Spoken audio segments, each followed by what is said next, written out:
যুক্তরাষ্ট্র অতিরিক্ত বাড়াবাড়ি এবং হুমকি জাতীয় কথাবার্তা বন্ধ করলে তাদের সঙ্গে আলোচনায় বসতে আগ্রহী ইরান। দেশটির রাষ্ট্রায়ত্ত টেলিভিশন চ্যানেল প্রেস টিভির বরাতে এক প্রতিবেদনে এ তথ্য জানিয়েছে সংবাদ সংস্থা আনাদোলু। প্রতিবেদনে বলা হয়েছে, শুক্রবার তুরস্কে সফর করেন ইরানের পররাষ্ট্রমন্ত্রী সৈয়দ আব্বাস আরাকচি। সেখানে তুরস্ক, কাতার, সৌদি আরব, মিশর, ইরাক এবং আজারবাইজানের পররাষ্ট্রমন্ত্রীদের বৈঠকে যুক্তরাষ্ট্রের সঙ্গে ফের বৈঠকে বসার ব্যাপারে নিজেদের অবস্থান স্পষ্ট করেন তিনি। বৈঠকে ইরানের পররাষ্ট্রমন্ত্রী বলেন, ইরান এ যুদ্ধ শুরু করেনি এবং যুক্তরাষ্ট্র যদি যুদ্ধবিরতি ভেঙে ফের হামলা শুরু করে তাহলে তা মোকাবেলার জন্য ইরান সম্পূর্ণ প্রস্তুত।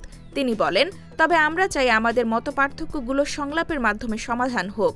একটি স্থায়ী সমঝোতায় পৌঁছানোর জন্য ইরান ফের আলোচনায় বসতে ইচ্ছুক, তবে সেক্ষেত্রে যুক্তরাষ্ট্রকে অবশ্যই অতিরিক্ত বাড়াবাড়ি এবং হুমকি জাতীয় কথাবার্তা বন্ধ করতে হবে। গত ২৮ ফেব্রুয়ারি ইরানে সামরিক অভিযান শুরু করে যুক্তরাষ্ট্র ও ইসরায়েল। তারপর টানা ৪০ দিন যুদ্ধ শেষে গত ৮ এপ্রিল যুদ্ধবিরতি ঘোষণা করে যুক্তরাষ্ট্র ও ইরান। তারপর গত ১১ এপ্রিল শান্তি চুক্তি স্বাক্ষরের উদ্দেশ্যে পাকিস্তানের রাজধানী ইসলামাবাদে বৈঠকে বসেন ইরান ও যুক্তরাষ্ট্রের প্রতিনিধিরা। তবে ২১ ঘণ্টা ধরে আলোচনার পরও কোনো মীমাংসা না হওয়ায় চুক্তি স্বাক্ষর না করেই ফিরে যান তারা। সম্ভাব্য দ্বিতীয় দফা সংলাপের টেক্সট হিসেবে কয়েকদিন আগে একটি ৩ স্তরের পরিকল্পনা প্রস্তাব করেছিল ইরান, কিন্তু প্রেসিডেন্ট ট্রাম্প সেই পরিকল্পনা প্রত্যাখ্যান করেছেন। IBTV USA, new York.